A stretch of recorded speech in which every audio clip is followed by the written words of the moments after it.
Montreal. The iconic image of Montreal is the Leaning Tower of Sport that was erected over the oval-shaped Olympic Stadium and has been holding up its troubled roof since 1976, but for once those casting an eye toward the East End sports facility on Wednesday after news that Montreal is in the running to host soccer matches when the World Cup comes to North America in 2026 did so with a sense of confidence rather than concern. From far, the Olympic Stadium in Montreal is an impressive sight.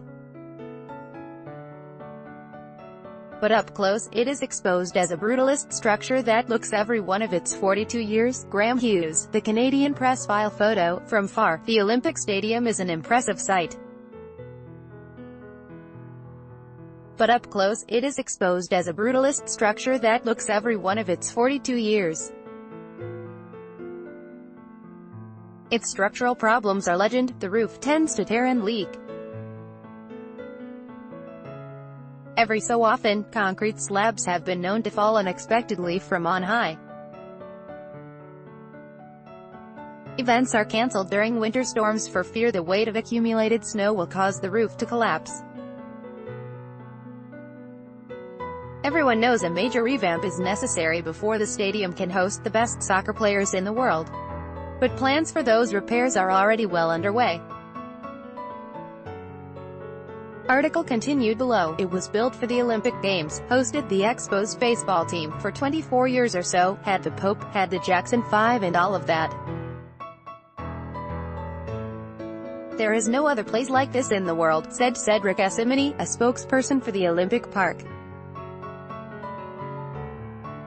If everything goes according to plan, the Olympic Stadium will be in better health at 50 years old than it has ever been. Read more. Benefits of Toronto hosting World Cup games outweigh the costs. Mayor Tory says Vancouver not among Canadian cities in line to host 2026 World Cup. Opinion. Dave Feschuk. World Cup is soccer gift that could keep giving for Canada as part of a strategy to lure large sporting events to the province. The Quebec government has already approved financing for facility upgrades, and a new stadium roof should be in place by 2023. The FIFA requirement that all matches be played on natural grass fields rather than synthetic turf makes it likely that the new roof will have a retractable element. Article continued below. In 8 years, it's certain that the field in place would be up to FIFA standards, said ex-Canadian national team midfielder Patrice Bernier, a former captain with the Montreal Impact, the MLS soccer team. I know some people forget, but there was the World Cup in 1994 in Detroit, which had a synthetic field. They just put natural grass over top of it. They hosted games and there were no problems. There will also be upgrades to the Olympic Stadium's sound and lighting systems that will occur regardless of whether Montreal is picked as a 2026 World Cup host city, Essimini said. Other plans that go along with the Montreal's bid are also quite advanced, from public transport needs to partnerships with local groups that could end up supplying volunteers for the event.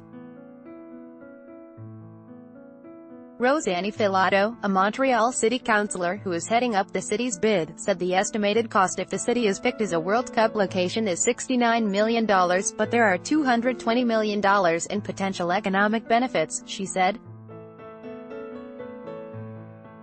But the city's bid to make it from the 23 candidate cities to one of the 16 ultimately picked as a match site may ultimately get its biggest boost not from the quality